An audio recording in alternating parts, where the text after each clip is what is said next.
খাবার টেবিলে তারা 5 জন, শামিন, আলো, ইশপাম, ঈশিতা এবং পরি। ইলহাম শামিনের কথায় মাথা তুলে তাকায় শামিনের দিকে, তারপর প্লেটের ভাত নাড়াচাড়া করতে করতে বলে, অর্গানাইজেশন থেকে ডেকেছে আমাকে, 3 মাসের জন্য যেতে হবে ভাইয়া, আমি যেতে চাচ্ছি। শামিন খাওয়া রেখে ভাইয়ের মুখের দিকে তাকিয়ে থাকে। আলো ইশপামকে দেখে। শামিন গম্ভীর কণ্ঠে বলে ওঠে, অসম্ভব, তুই গেলে আর আসবি না, তোকে যেতে দেব না। ভাইয়া তুমি কি জানো তুমি বাচ্চাদের জেদ করছো? আমি ওখানে আজীবন থাকার জন্য আসিনি। জানি না, এসেছিলি প্রেমের টানে, আমাদের জন্য আসিসনি। সেই মেয়েটাকে তো আর পেলি না। এখন তুই আমেরিকাতেও যেতে পারবি না, বাড়ির ব্যবসা দেখবি।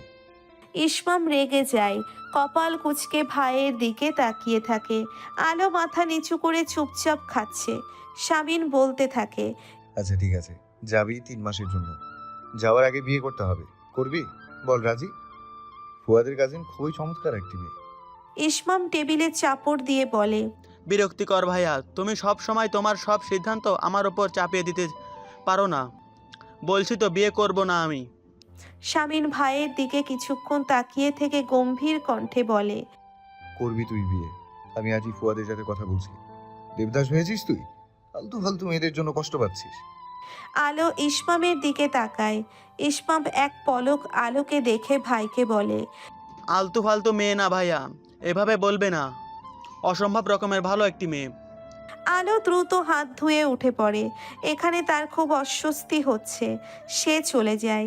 শামিন বলে, বেশ, মেয়েটা অসম্ভব রকমের ভালো। আমি ওর চেয়ে কয়েকশো গুণ ভালো মেয়ে এনে দেবো তোকে। ইশমাম দাঁতে দাঁত চেপে পানির গ্লাস আঁকড়ে ধরে বসে থাকে। ভাইয়ের সাথে রাগটা সে দেখাতে পারছে না, তাই রাগটাকে হজম করার চেষ্টায় আছে সে। শামিন বলে যাচ্ছে, বিয়ে করবি, তুই অবশ্যই বিয়ে করবি। প্রচণ্ড জেদে হাতের মুঠোয় থাকা গ্লাসটাকে ভেঙে ফেলে। শামিন সহ সবাই হতবাক হয়ে তাকিয়ে থাকে। টপ টপ করে রক্ত ঝরছে ইশমামের হাত থেকে। শামিন কিছুক্ষণ পর চেঁচিয়ে ওঠে। ছোট, ঈশিতা উঠে ইশমামের হাত ধরে। পরীর দিকে তাকিয়ে বলে, শীঘ্রই তোর ফার্স্ট এড বক্সটা নিয়ে আয়। পরী উঠে চলে যায়। শামিন প্লেটে হাত ধুয়ে ছুটে আসে ইশমামের কাছে। ইশমাম দাঁতে দাঁত চেপে বলে, আমি বিয়ে করব না ভাইয়া। তুমি শামিন ভীত চোখে ভাইয়ের দিকে তাকিয়ে নরম গলায় বলে, আচ্ছা বিয়ে করতে হবে না, শান্ত হ তুই, শান্ত হ। হাত ড্রেসিং করিয়ে দিতে দিতে পরি এক পলক ইশমামের দিকে তাকায়। ইশমাম অন্যদিকে মুখ ঘুরিয়ে কপাল কুঁচকে আছে। পরিবেশ অবাক হচ্ছে। এই রামগরুরের ছানাও প্রেম করত, তাও আবার মজনুর প্রেম। প্রেমিকার বিয়ে হয়ে গিয়েছে বলে আর বিয়েই করবে না বলে শপথ নিয়েছে। অদ্ভুত, পুরো ব্যাপারটাই পরীর খুব হাসি পাচ্ছে। যে মেয়েটা একে ছেড়ে দিয়েছে সে ভালো কাজই করেছে। এই লোকের সাথে বিয়ে হলে 2 দিন সংসার করতে পারতো কিনা সন্দেহ। বেশ করেছে মেয়েটা। হাসছো কেন? ইসমাম পরীর দিকে অবাক চোখে তাকিয়ে আছে। পরী থতমত খেয়ে ইসমামের দিকে তাকায়। ইসমাম গম্ভীর কণ্ঠে বলে, হাসছো কেন তুমি একা একা? কই না তো। পরী ইসমামের হাতে ব্যান্ডেজ করে দিতে দিতে বলে। আমি স্পষ্ট দেখলাম তুমি হাসছিলে। পরী উঠে দাঁড়ায়। ইসমাম বলে, তোমার মাথায় কি নির্ঘাত কোনো সমস্যা আছে? আজ নিশ্চিত হলাম। পরী চুপচাপ তার ফার্স্ট এড বক্স উঠিয়ে ঈশিতার ঘরের দিকে যায়। এই লোকটা কবে যে আমেরিকা যাবে কে জানে, ভয়ঙ্কর একটা লোক। জুয়ের নাম্বার থেকে অনবরত ফোন আসছে। ইলহাম কিছুক্ষণ চুপচাপ বসে থেকে ফোনটা রিসিভ করে। জুই বলতে থাকে, হ্যালো, আচ্ছা ফোন কেন ধরো না আমার? আমি অসুস্থ জুই, ফোন ধরতে দেরি হতেই পারে। দেরি বুঝলাম, বউ কাছে আছে তো, বউকে যখন ছাড়তেই পারছো না তাহলে আমায় রেখে কি লাভ? ছেড়ে দাও আমাকে, তুমি তোমার ওই হাড় হাওয়াতে বউ আর বাচ্চাদের নিয়ে থাকো।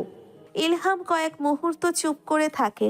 জুই বলতে থাকে, সরি, রাগ উঠে গিয়েছিল তাই বললাম। আচ্ছা, তোমার ভাইয়ের সাথে সম্পত্তি নিয়ে আলোচনা করেছো? ইলহাম মৃদু স্বরে বলে, আমার সম্পত্তি দিয়ে তোমার কি? আমার কি মানে? কদিন পর আমি তোমার ওয়াইফ হব, অবশ্যই আমার কিছু। কে বলেছে তুমি আমার ওয়াইফ হবে? ইলহাম ঠান্ডা গলায় বলে। জুই চেঁচিয়ে ওঠে, মানে? মানে আমি বিবাহিত, আমার একটা ছেলে আছে এবং আমার স্ত্রী আবারও সন্তান সম্ভবা। ইলহাম, তুমি এসব কি বলছো? কতদিনের সম্পর্ক আমাদের? ওটা সম্পর্ক নয়, অপরাধ। অপরাধ বয়ে বেড়ানো ঠিক না। ইলহাম, আচ্ছা ঠিক আছে, সাব সাব কথা বলি চলো। আমার সব অ্যাকাউন্ট ভাইয়া বন্ধ করে দিয়েছে। নিজের বউ বাচ্চা নিয়ে আমার তার ঘরে উঠে খেতে হবে? এমত অবস্থায় তোমাকে যদিও বিয়ে করি, তোমাকেও কিন্তু আমার মতো ভাইয়ার দয়ায় থাকতে হবে। বলো, পারবে? আমার ভাইয়াকে তুমি চেনো? তুমি পারবে? জুই চুপ করে থাকে। ইলহাম বাঁকা হাসি হাসে, তারপর বলে, তুমি হচ্ছ ভেসে আসা মেঘ, জুই। আমার এখন আত্মহত্যা করতে ইচ্ছে করছে, এটা ভেবে যে আমি ঋতুর মতো একটা মেয়েকে ফেলে রেখে তোমার মতো স্বার্থপর মেয়ের মধ্যে শান্তি খুঁজতে গিয়েছিলাম। সারাদিন শুয়ে বসে থাকতে থাকতে শরীরটা আরো খারাপ হতে শুরু করেছে। ফোনটা দূরে ছুঁড়ে মেরে ইলহাম বিছানা থেকে নামে। একটু হাঁটাহাঁটি করা প্রয়োজন। ঘর থেকে বেরিয়ে দোতলা লিভিং রুমে এসে সে দাঁড়িয়ে পড়ে। স্বামী নিহানকে কোলে নিয়ে দেওয়ালের জয়নুল আবেদিনের পেন্টিং নিয়ে বিশদ আলোচনা করছে ইহানের সাথে। মাথা ঘুরিয়ে ইলহামকে দেখতে পেয়ে সে কপাল কুঁচকে চলে যেতে নেয়। ইলহাম ভাইয়ের সামনে দাঁড়িয়ে পড়ে, মাথা নিচু করে ভাইয়ের হাত ধরে বলে। সরি ভাইয়া। শামিন ইলহামের দিকে তাকায়, তারপর গম্ভীর কণ্ঠে বলে, আমাকে সরি বলছিস কেন? আমি তোর বউ। ইলহাম চুপ করে থাকে। শামিন বলতে থাকে, তুই 24টা বিয়ে করলেও আমার কি? আবার কিছুই না। যে মেয়েটির কিছু, তার কাছে গিয়ে মাফ চা। কয়েক মুহূর্ত চুপ করে থেকে শামিন বলে ওঠে, এসব নাটক যদি সম্পত্তি পাওয়ার জন্য হয় তাহলে জেনে রাখ, কিচ্ছু পাবি না তুই। আমি বাবাকে দিয়ে তোর সবকিছু ইহানের নামে করে দিচ্ছি, তুই কিচ্ছু পাবি না। ইলহাম ভাইয়ের হাত ধরে বলে, লাগবে না আমার কিছু, আমার শুধু বউ বাচ্চা লাগবে, আর কিছুই লাগবে না। হাতের প্যাকেটটা ঘুরিয়ে ফিরিয়ে দেখতে থাকে ঈশিতা। শান্ত তার দিকে হাসি হাসি মুখ করে তাকিয়ে আছে। খুলে দেখো। ঈশিতা প্যাকেটটা খুলে বেশ অবাক হয়ে যায়। তার একটা পোর্ট্রেট বাঁধিয়ে রাখা। ঈশিতা চোখ বড় বড় করে বলে, না, আমার অত সময় কোথায়। ঈশিতা এক পলক শান্তর দিকে তাকিয়ে হেসে ফেলে, তারপর বলে, খুব পছন্দ হয়েছে আমার। শান্ত ঈশিতার দিকে তাকিয়ে বলে, মনে হচ্ছে আমি কোনো অষ্টাদশকে দেখছি। এত ফালতু একটা জিনিস দেখেও কেউ এভাবে মুগ্ধ হয়? অদ্ভুত মাথামোটা মেয়ে তুমি। আমার জায়গায় আজ একটা বাটপারের হাতে পড়লে এতদিনে নিজের আর খোঁজে পেতে না। ঈশিতা মুচকি হাসে, তারপর বলে, ঠিক তা না, আমার একটা চোখ আর একটা চোখ থেকে একটু ছোট, সেটা তুমি খেয়াল করেছো। অবাক হচ্ছি আসলে। তাই নাকি? কই দেখি। আমি তো জানতাম না। আমি তো ভুলটা করে ফেলেছি। কেন কেটে পড়বো কেন? পরিচিত, আমরা কথা বলতেই পারি। ঈশিতা বলে, একটা চোখ একটু বড় আর একটা একটু ছোট। গাড়ির হর্ন বাজার শব্দ হতেই চমকে ওঠে দুজন। পার্কের বেঞ্চিতে বসেছিল এতক্ষণ। ঈশিতা ঘুরে তাকাতেই দেখে শামিনের গাড়ি। লাফ দিয়ে উঠে দাঁড়ায় সে। শামিন গাড়ির জানালার কাঁচ নামিয়ে তাদের দিকে তাকিয়ে আছে। ঈশিতা কিছুক্ষণ পাথরের মূর্তি হয়ে দাঁড়িয়ে থেকে একটা ঢোক গিলে অস্ফুট স্বরে বলে ওঠে, আজকে আমি শেষ, তুমি এখান থেকে কেটে পড়ো। শান্ত ঈশিতার দিকে তাকিয়ে অবাক হয়ে বলে, তুমি ভাইয়াকে চেনো? মারতে মারতে মেরেই ফেলবে তোমাকে। তুমি কেটে পড়ো, আমি কিছু বুঝিয়ে বলে দেবো, যাও। শান্ত চাই না। স্বামীর গাড়ি থেকে নেমে এসে ওদের সামনে দাঁড়ায়। এক পলক ঈশিতা এবং শান্তর দিকে তাকিয়ে শান্তকে বলে, তোমার ইহানকে পড়ানোর জন্য ঠিক করা হয়েছিল, ঈশিতাকে নয়। শান্ত মাথা নিচু করে দাঁড়িয়ে আছে। ঈশিতা আমতা আমতা করে বলে, ভাইয়া, হঠাৎ দেখা হয়ে গেল তাই। হঠাৎ দেখা? তাও এই পার্কে? ভাইয়া, বাড়িতে চল। শামিন খুবই ঠান্ডা গলায় বলে কথাটা। বাড়িতে এসে কিছুক্ষণ চুপ করে থেকে বোনের সাথে চেঁচামেচি শুরু করে দেয় শামিন। দোতলা লিভিং রুমে বসে ঈশিতা কাঁদছে। এমন উঁচু গলায় কখনো ভাইয়া তার সাথে কথা বলেনি, বকেনি। শামিন ঈশিতার মুখোমুখি বসে পড়ে, তারপর তেজি কণ্ঠে বলে ওঠে, বুদ্ধি একেবারেই চলে গিয়েছে তোর। ওই ছেলেটাকে চিনিস তুই কি? ওই ছেলেটাকে চিনিস তুই ঠিকভাবে? ওর পরিচয় জানিস ঠিকভাবে? কদিনের পরিচয় এত দূর? তুই তো টিনেজার মেয়েদের থেকেও ইম্যাচিওর। ভাইয়া, ও খুব ভালো, শিক্ষিত, ভদ্র। হ্যাঁ, ভদ্র বলেই তো তোকে ওই সব পার্কে নিয়ে যায়। আমি ওকে ওখানে ডেকেছি ভাইয়া। পার্ক চিনেছো তুমি? এক চড় মারবো। চেঁচিয়ে বলে শামিন বোনের দিকে এগিয়ে যায়। ঈশিতা কেঁপে ওঠে। হ্যাঁ মারুন, থামলেন কেন?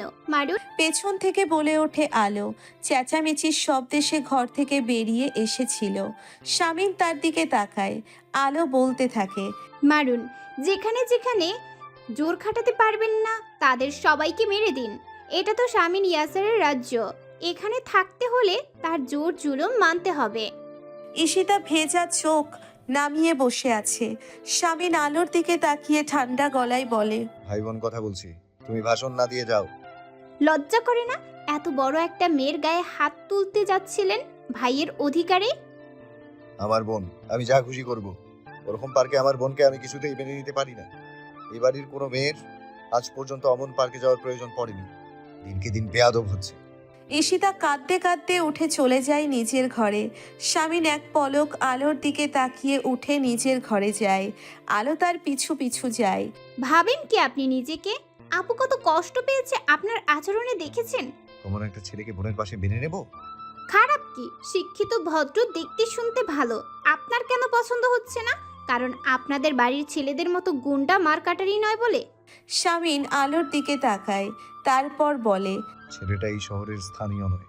এইসব মফস্বল থেকে উঠে আসা ভার্সিটির ব্যাচেলর ছেলেরা পরিকল্পনা করে নিজের ভোলাভালা চেহারা দেখিয়ে গান শুনিয়ে বড়লোকের মেয়ে পটিয়ে নেয়। এসব অহরহ হচ্ছে আশেপাশে। তারপর নিজেদের স্বার্থে তাদের ব্যবহার করে। আর আপনারা আপনারা কি করেন ইয়াসার মির্জা? একটা মেয়ের অমতে তাকে তুলে এনে বিয়ে করে ব্যবহার করেন। হয়ে যান স্যাডিস্ট। ওই ছেলেগুলো আর আপনাদের মধ্যে কোনোই পার্থক্য নেই। শামিন আলোর দিকে চোখ রাঙিয়ে তাকায়, দাঁতে দাঁত চেপে বলে, মুখ সামলে কথা বলো আরো। স্যাডিস্টের মানে বোঝো তুমি? একেবারে আজে বাজে কথা বলবে না। বলবো, কারণ আপনারা অমনি। ঋতুর সাথে তো তাই হয়ে এসেছে। আমি স্যাডিস্ট? আবার কোন আচরণে তোমার মনে হয় আমি অমন? বলো, জবাব দাও। চেঁচিয়ে ওঠে শামিন। আপনিও অমনি। শামিন আলোর দিকে তাকিয়ে আছে। তারপর আলোর দিকে এগিয়ে গিয়ে তার হাতের কনুই ধরে টেনে নিজের কাছে নিয়ে এসে দাঁত খিচিয়ে বলে, এই মাত্র যেটা বললে সেটা ফিরিয়ে নাও আলো। প্রথম এবং শেষবারের মতো বলে দিলাম। আলো শামিনের চোখে চোখ রেখে বলে, নেব না। আবারও বলবো, এই মির্জাবাড়ির ছেলেরা স্যাডিস্ট। ধৈর্যের বাঁধ গিয়েছে শামিনের। আলোকে এক ধাক্কায় বিছানায় ফেলে তেজি কণ্ঠে বলে, স্যাডিস্ট আমরা, তাই না? আলো মাথা ঘুরিয়ে তাকায় শামিনের দিকে। শামিন বলে, ঠিক আছে, আমি স্যাডিস্ট। স্যাডিস্ট কাকে বলে আমি তোমাকে বুঝিয়ে দিচ্ছি আলো। আলোর দিকে কয়েক মুহূর্ত তাকিয়ে থেকে শামিন গিয়ে ঘরের দরজা বন্ধ করে দেয়। আলো নিজেকে গুটিয়ে নেয়। শামিন ঘুরে আলোর দিকে তাকিয়ে কয়েক মুহূর্ত আলোকে দেখে একটা একটা করে শার্টের বোতাম খুলতে থাকে। শার্টটা খুলে দূরে ছুঁড়ে মেরে আলোর দিকে এগিয়ে যায়। বিছানায় আলোকে চেপে ধরে নিচু স্বরে কিন্তু গলায় তেজ নিয়ে বলে, সাহস থাকলে আবার ওই শব্দ উচ্চারণ করো আলো। আলো অস্ফুটের স্বরে বলে ওঠে, স্যাডিস্ট, আপনি স্যাডিস্ট। থেমে গেলেন কেন? আমি তো কোনো বাধা দিচ্ছি না। শামিন আলোকে দেখছে। মেয়েটা নিজেকে শামিনের থেকে ছাড়িয়ে নেওয়ার কোনো চেষ্টা করছে না। ঠিক একটা জড় বস্তুর মতো পড়ে আছে নিস্তেজ হয়ে। হঠাৎ করে তার চোখ বেয়ে দুফোঁটা তরল গড়িয়ে পড়ে। শামিনের বুকে সূক্ষ্ম যন্ত্রণা হয়। এভাবে সে কখনোই তার স্ত্রীকে পেতে চায় না। আলো এক পলক শামিনের দিকে তাকিয়ে বলে, থেমে গেলেন কেন? আমি তো কোনো বাধা দিচ্ছি না। এইসব তো আপনাদের কাছে গুরুত্বপূর্ণ। তার জন্য যত্নবান স্বামী হবার নাটক করার তো কোনো দরকার ছিল না। জোর করে নিয়ে নিতেন। আচ্ছা, আপনাকে জোর করতে হবে না, আমি নিজেই দিচ্ছি। কথাটি বলে আলো কাঁপা কাঁপা হাতে বুকের উপর থেকে নিজের শাড়ির আঁচল সরিয়ে দেয়। শামিন আলোর হাত ধরে ফেলে। আলো শামিনের দিকে তাকিয়ে বলে, কোনোভাবেই নেই ইয়াসার মির্জা। না আমার সাথে ভালো স্বামী হবার নাটক করে, না আমাকে জোর জবরদস্তি করে। কোনোভাবেই আপনি আমার মন পাবেন না। অভিনন্দন আপনাকে। আপনি একটা মেয়ের শুধুমাত্র শরীরের দখলদার হতে চাইছেন, মনের নয়। কথাটা বলে কান্নায় ভেঙে পড়ে আলো। তারপর বলে, কিচ্ছু ভুলিনি আমি। সেদিনের সেই রাত, আমার ভাইদের গলায় চুরি ধরা, আমার বাবার হার্টে রোগী। কিছুদিন আগেই তার একটা অ্যাক্সিডেন্ট হয়েছিল। তাকে কষ্ট দেওয়া, আমার মায়ের অসুস্থ হয়ে যাওয়া, আমাকে কিডন্যাপ করা, কিছু ভুলিনি। গোটা একটা রাত আমি ছটফট করেছি আতঙ্কে, এটা ভেবে যে অচেতন অবস্থায় আমার সাথে উল্টাপাল্টা কিছু হয়েছিল কিনা। আমার সতীত্ব নিয়ে একটা মেয়ের অনুভূতি আপনি বোঝেন। আমি কখনো আপনাকে আমার মন দেব না, কোনো দিন আপনার প্রতি আমার অনুভূতি বদলাবে না। যা করতে চান করুন। এক নাগাড়ে কথাগুলো বলে হাঁপাতে থাকে আলো। শামিন বেশ কিছুক্ষণ আলোর দিকে তাকিয়ে থেকে আলোর শাড়ির আঁচল তুলে দেয় তার বুকে। তারপর তাকে ছেড়ে ধীরে ধীরে উঠে বসে। আলো বিছানায় পড়ে থাকে চুপচাপ। শামিন উঠে নিজের শার্ট উঠিয়ে পরে নেয়। আলোর দিকে এক পলক তাকিয়ে বিছানায় একপাশে বসে পড়ে সে। 5 মিনিটের মতো চুপচাপ থেকে হঠাৎ বলে ওঠে, আর মাত্র 1 সপ্তাহ আছে, কিন্তু আমি হার মেনে নিলাম আলো। তুমি কাল সকালে ও বাড়ি চলে যেও, তোমাকে আমি মুক্তি দিলাম। আদ্রিতা। ইসমামের ডাকে আলো দাঁড়িয়ে পড়ে পেছনে ফিরে তাকায়। ইসমাম তার দিকে এগিয়ে এসে নিচু স্বরে বলে, অদ্রিতা, সত্যি চলে যাচ্ছ? আলো কিছু সময় ইসমামের দিকে তাকিয়ে থেকে ম্লান হেসে বলে ওঠে। ভালো থেকো ইসমাম। ইসমাম তার দিকে তাকিয়ে আছে। আলো ঘুরে দাঁড়িয়ে হাঁটতে শুরু করে। ধীরে ধীরে সিঁড়ি বেয়ে নিচে নেমে আসে। তুমি তোলে দাত্ত পতামে। ইহান অবাক হয়ে তাকিয়ে দেখছে আলোকে। আলো ম্লান হেসে ইহানের দিকে এগিয়ে যায়। ইহানের মাথায় হাত রেখে নরম গলায় বলে, ভালো ছেলে, আমি চলে যাচ্ছি। আর কখনো আসবে না। না, কখনো না। দৃঢ়ভাবে বলে ওঠে আলো। শামিন মাথা তুলে আলোর দিকে তাকায়। নিচতলা লিভিং রুমে বাড়ির সবাই এসে জমায়েত হয়েছে। আলো ঘরে ঘরে সবাইকে এক পলক দেখে নেয়। ঋতু এগিয়ে গিয়ে নরম গলায় বলে, ভাবি, ভাইয়া অনেক ভালো মানুষ, একটা সুযোগ তো দিন তাকে নিজেকে প্রমাণ করার। অনুরোধ করছি আপনার কাছে। আলো শুকনো হাসি হেসে ঋতুর সে কথার জবাব না দিয়ে তার হাত দুটো ধরে ঋতুর চোখে চোখ রেখে বলে, রাগের মাথায় তোমাকে প্রচুর কটু কথা শুনিয়েছি ঋতু, মাফ করে দিও।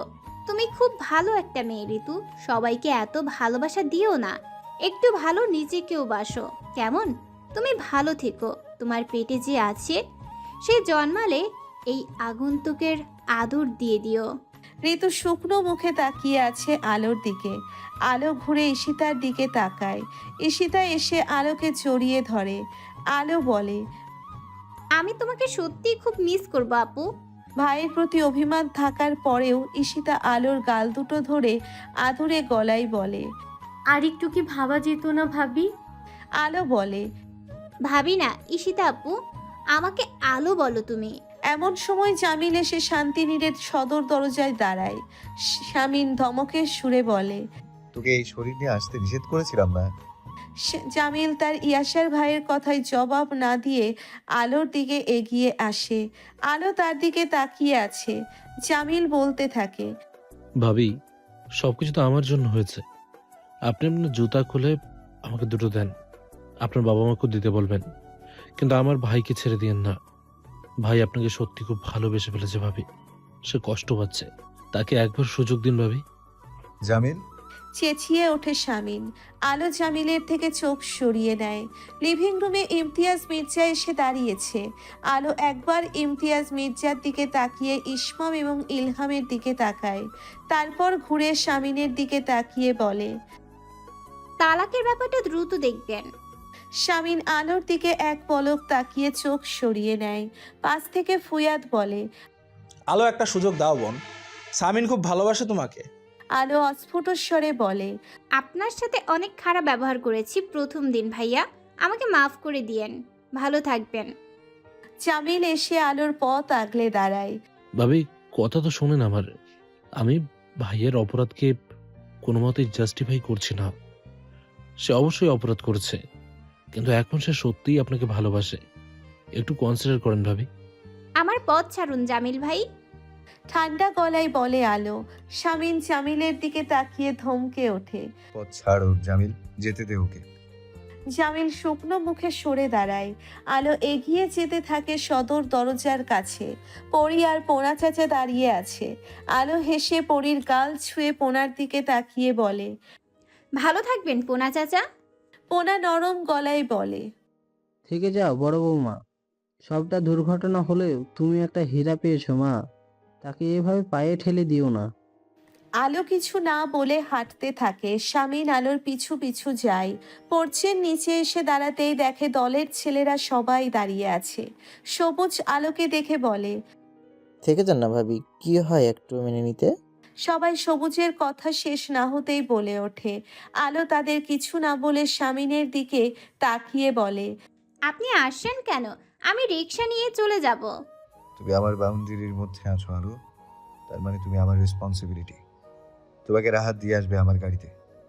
কথাটা বলে গাড়ির চাবি রাহাতের দিকে এগিয়ে দিয়ে বলে, তোর ভাবিকে, সরি, ওকে ওর বাড়িতে পৌঁছে দিয়ে আয়।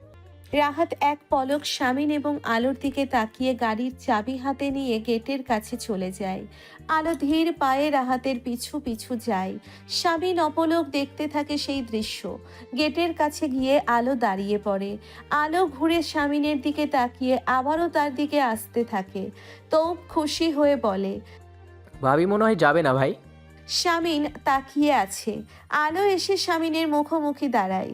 তারপর তার হাত থেকে স্বামীনের মায়ের বালা দুটো খুলে স্বামীনের হাতে দিয়ে বলে, আপনাদের বাড়ির বড় বউয়ের জিনিস আপনার ভবিষ্যৎ বউকে দেবেন। বালা দুটো দিয়ে দ্রুত পায়ে হেঁটে গেটের বাইরে চলে যায়। গাড়িতে উঠে বসতেই রাহাত গাড়ি স্টার্ট করে। কয়েক মুহূর্ত পরে গাড়িটা চোখের আড়াল হয়ে যায়। স্বামীন এক পলক গেটের দিকে তাকিয়ে নিজের হাতে তার মায়ের বালা দুটোর দিকে তাকায়। রনি স্বামীনের দিকে এগিয়ে এসে তাকে অবাক চোখে দেখতে থাকে। স্বামীন রনির দিকে তাকিয়ে বলে, কি কি দেখছিস? এত সহজে যেতে দিলেন ভাই? স্বামীন বাঁকা হাসি হাসে। তারপর আশেপাশে তাকিয়ে সবাইকে দেখতে থাকে। সবাই তার দিকে তাকিয়ে আছে। স্বামীন হাতের বালা দুটোর দিকে একবার তাকিয়ে রনিকে বলে ওঠে, বুঝলি রনি, তোর ভাবি কয়েকদিনের জন্য বাবির বাড়ি বেড়াতে গিয়েছে। ওকে এই কয়েকটা দিন দেখে রাখিস। ফুয়াদ অবাক হয়ে বলে। স্বামীন ফুয়াদের দিকে তাকিয়ে বলে, আমি স্বামী ইয়াসার মির্জা, আমার বউকে আমি ছেড়ে দেব? ভাবলি কি করে তোরা? ধুর। সবাই মুখ চাওয়াচাই করতে থাকে। স্বামীন সবাইকে উপেক্ষা করে গা ছাড়া ভঙ্গিতে হেলে দুলে বাড়ির ভিতরে ঢুকে সোজা দোতলার সিঁড়ি বেয়ে নিজের ঘরে চলে যায়। লিভিং রুমে দাঁড়িয়ে থাকা সবাই একে অপরের মুখের দিকে তাকিয়ে আছে। ড্রাইভ করতে করতে রাহাত এক পলক মাথা ঘুরিয়ে আলোর দিকে তাকায়। আলো মাথা নিচু করে বসে আছে। কিছু সময় পরে রাহাত বলে ওঠে, ভাবি, আপনাদের ভাইয়ের কীর্তন গাইতে শুরু করবেন না রাহাত। আমি ফেলে এসেছি তাকে, অনেকটা দূর চলে এসেছি তাকে ফেলে। এখন আর কিছু শুনতে চাচ্ছি না। রাহাত আলোর দিকে তাকায়। কিছু মুহূর্ত চুপ করে থেকে বলে ওঠে, আপনি খুবই নিষ্ঠুর ভাবি। হ্যাঁ, আর আপনারা খুব ভালো। যুবতী মেয়েকে কিডন্যাপ করে তাকে একটা ক্রিমিনালের শয্যাসঙ্গী বানিয়ে দেন। আপনারা খুব ভালো রাহাত। রাহাত আর কোনো কথা বলে না। আত্মপক্ষ সমর্থনের কোনো সুযোগ তো তার নেই। আসলেই তো তারা অপরাধ করেছিল। তবুও সেই অস্ফুট স্বরে বলে ওঠে, ভাইয়ের চোখে আপনার জন্য শুধু ভালোবাসা না, সম্মান দেখেছি আমরা। এত বছর ধরে ভাইকে দেখছি, কখনো কোনো মেয়ের জন্য এতটা উতলা হতে ভাইকে দেখিনি ভাবি। আপনাকে অনুরোধ করছি, আপনি ভাইয়ের কাছে ফিরে যান। গাড়ি থামান রাহাত। ঠান্ডা গলায় বলে আলো। রাহাত আলোর দিকে তাকিয়ে বলে, কেন ভাবি? আমাদের বাড়ি এসে গিয়েছি, আপনি কি দেখতে পাচ্ছেন না? রাহাত সামনের দিকে তাকিয়ে ব্রেক কষে দেয়। আলো রাহাতের দিকে তাকিয়ে ঠান্ডা গলায় বলে, আবার যদি কখনো নিজের প্রিয় ভাইয়ের জন্য কোনো মেয়েকে তুলে আনতে যান, তাহলে নিজের মা বোনের কথা একবার ভেবে নেবেন রাহাত। ভালো থাকবেন। আলো কথাটি বলে বাড়ির গেটের ভেতরে চলে যায়। রাহাত কিছুক্ষণ তাকিয়ে থেকে গাড়ি স্টার্ট করে। কলিং বেল টিপে চুপচাপ দাঁড়িয়ে থাকে আলো। আজান এসে দরজা খুলে চুপচাপ দাঁড়িয়ে থাকে কয়েক মুহূর্ত। তারপর একটা বিকট চিৎকার দেয়। রেহেনা ছুটে এসে থমকে দাঁড়িয়ে যায়। আলোর দিকে অবাক চোখে তাকিয়ে আছে। আলো মায়ের দিকে তাকিয়ে মৃদুস্বরে বলল, 1 সপ্তাহ পর ফেরার কথা ছিল। ইয়াসার মির্জা দয়া করে 1 সপ্তাহ আগেই আমাকে ছেড়ে দিয়েছে মা। আলম থাকে মেয়ের দিকে, তার কোনো ভাবান্তর নেই। আলো দৌড়ে গিয়ে বাবার গায়ে ঝাঁপিয়ে পড়ে। কিছুক্ষণ পরে ভেজা দুটো চোখ তুলে বাবার দিকে তাকিয়ে বলে, তোমার মেয়ে মুক্তি পেয়েছে আব্বু। ঘরে ঢুকে বিছানায় চিত হয়ে হাত পা ছড়িয়ে শুয়ে থাকে শামীম। কিছু সময় শূন্যে তাকিয়ে থেকে উঠে বসে, বিছানার ওপর থেকে তার মায়ের হাতের বালা দুটো তুলে নেয়। বেশ মানিয়েছিল আলোর হাতের বালা দুটো। অহংকারী তেজি মাথামোটা গলাবাজি করা মেয়েটি ফেলে রেখে চলে গেল নিজের জিনিস। বোকা মেয়েটা জানেই না এভাবে নিজের পরিচয় ফেলে রাখা যায় না। শামীম উঠে গিয়ে নিজের আলমারি খুলে একটা বক্স বের করে আনে। বক্সে কিছু গয়না ছিল যেগুলো আলোর মা আলোর জন্য গড়েছিল। শামীম বালা দুটো সেই বক্সটাতে তুলে রাখে। এগুলো সব ওই তেজি মেয়েটার। আবার যখন শামীম তার বউকে এ বাড়িতে নিয়ে আসবে, সেদিন ভালোবাসাবাসির রাতে এগুলো নিজের হাতে পরিয়ে দেবে তার বউকে। দেখে শামীম ম্ল্যান হেসে বক্সটা তুলে রাখে। ঘরে ঢুকে একটা চেয়ার টেনে বসে পড়ে ফুয়াদ। শামীমের দিকে তাকিয়ে বলে, কি চলছে মাথায়? কি করবি? সাধনা। হাসতে হাসতে বলে শামীম। তাতে যদি কাজ না হয়? তাহলে আবার তুলে আনবো, তারপর আবার চলে গেলে আবার সাধনা করব। তাতে কাজ না হলে আবার তুলে আনবো, তারপর আবার চলে গেলে আবার সাধনা করব। তাতেও কাজ না হলে আবার তুলে আনবো। থাম থাম থাম! চেঁচিয়ে ওঠে। শামীম উচ্চস্বরে হাসতে হাসতে বলে, কোথাও ওর জন্ম হয়েছে আমার কাছে বন্দি হবার জন্য, আর আমার জন্ম হয়েছে ওকে তুলে আনবার জন্য। তোর কাহিনী দিয়ে একটা দুর্দান্ত ড্রামা সিরিজ বানানো যাবে। লোকজন যেটা দেখে তোকে আর আলোকে গালাগাল দেবে তাদের মাথা খারাপ করার জন্য। শামীম হাসতে থাকে, তারপর হাসি থামিয়ে বলে, একটু বললো না ওই আসিয়া, তুই ভাবতে পারিস কি দিয়ে গড়েছে ওকে?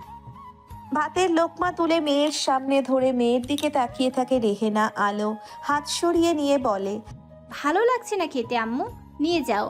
আলোকে খুবই কাহিল দেখাচ্ছে, পরপর পানি খাচ্ছে শুধু। রেহেনা প্লেট সরিয়ে রেখে মেয়ের দিকে তাকিয়ে বলে, তুই ঠিক আছিস তো? এমন লাগছে কেন? ও কিছু না আম্মু, কিছুটা দুর্বল লাগছে শুধু। আলো উঠে দাঁড়িয়ে বলে, ঘরে এক কাপ লেবু চা দিয়ে যাবে আম্মু? রেহেনা মাথা নাড়ায়। দীর্ঘদিন পরে নিজের সেই চিরচেনা ঘরটাতে ঢুকে আলো বেশ শান্তি পায়। কিছুক্ষণ ঘুরে পুরো ঘরটাকে দেখে আলো এখনো ওই লোকটার দেওয়া শাড়ি। আলো একটা গভীর নিঃশ্বাস ফেলে তার আলমারি থেকে এক সেট সালোয়ার কামিজ বের করে নিয়ে ওয়াশরুমে ঢুকে গোসল সেরে নেয়। শরীরটা খুব একটা ভালো লাগছে না। তোয়ালে দিয়ে মাথা মুছতে মুছতে বেরিয়ে এসে দেখে রেহেনা চায়ের কাপ হাতে দাঁড়িয়ে আছে। আলো চায়ের কাপটা উঠিয়ে একটা চুমুক দেয়। রেহেনা আমতা আমতা করে বলে, তখন তোর বাবার সামনে জিজ্ঞেস করতে পারিনি তোকে এমন লাগছে কেন দেখতে? কেমন লাগছে? আলো তার মায়ের দিকে তাকিয়ে জিজ্ঞেস করে। রেহেনা নিচু স্বরে বলে, তোর এই মাসে পিরিয়ড হয়েছিল? কেন? না মানে পেটে বাচ্চা এলো কিনা? আলো তার মায়ের দিকে কিছুক্ষণ তাকিয়ে থেকে চোখ সরিয়ে নিয়ে বলে, আমাদের মধ্যে এমন কিছুই হয়নি আম্মু। রেহেনা অবাক হয়ে মেয়ের মুখের দিকে তাকিয়ে থাকে। আলো কিছু স্বরে বলল, উনি কিছু করেননি আমার সাথে। বিয়ে 2 মাস হয়ে গিয়েছে, কিছুই হয়নি তোর সাথে? আলো না সূচক মাথা নাড়ায়। রেহেনা বেশ অবাক হয় কথাটি শুনে। ভাইয়া আসবো। ইসমাম ভিতরে ঢুকতেই শামীম উঠে বসে। সে শামীমের হাতের দিকে তাকিয়ে আছে। কিছুক্ষণ তাকিয়ে থেকে বলে, হাতের ব্যথা সেরেছে? তুই একটা অদ্ভুত মানুষ, তোর ভাবির মতো। ওই মেয়েটাও কখন কি করে ফেলে বোঝা মুশকিল। নিজেও জানে না আসলে।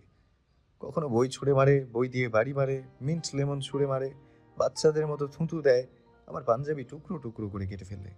কথাটি বলে শামীম একা একা কিছুক্ষণ হেসে নেই। ইসমাম ম্ল্যান হেসে তার ভাইয়ের পাশে বসে, তারপর শামীমের দিকে তাকিয়ে থাকে। ওই অদ্ভুত মেয়েটাকে পেয়ে গেলে খুশি হব খুব। শামীম হাসি থামিয়ে মাথা নিচু করে বলে, সব কিছু পেয়ে গেছি এমন অনুভূতি হবে। ইসমাম চুপ করে তার ভাইয়াকে দেখে, তারপর বলে, আমি চলে যাচ্ছি ভাইয়া। সবাই চলে যাচ্ছিস? যাবি তো? আমি সবাইকে জোর জবরদস্তি করি, খারাপ মানুষ। ইসমাম ভাইয়াকে দেখে শামীমের কণ্ঠে একরাশ হতাশা। চুপচাপ মাথা নিচু করে বসে আছে সে। ইসমাম পাশে বসে তার ভাইয়ের দিকে তাকিয়ে থাকে। মোটা 16,306 টাকা। 50 বারের মতো টাকাগুলো গুনে নেয় আলো। বরাবর সে টাকা পয়সা গুনতে অদক্ষ। মুঠির মধ্য দিয়ে চুপচাপ বসে থাকে। এই টাকাগুলো সে টিউশনি পড়িয়ে জমিয়েছিল একটা নতুন ফোন কিনবে বলে। ইউনিভার্সিটিতে পা দেওয়ার সাথে সাথে আতায়ুর আলমের থেকে হাত খরচ নেওয়া বন্ধ করে দিয়েছিল আলো। সে বরাবর আত্মনির্ভরশীল মেয়ে হতে চেয়েছিল।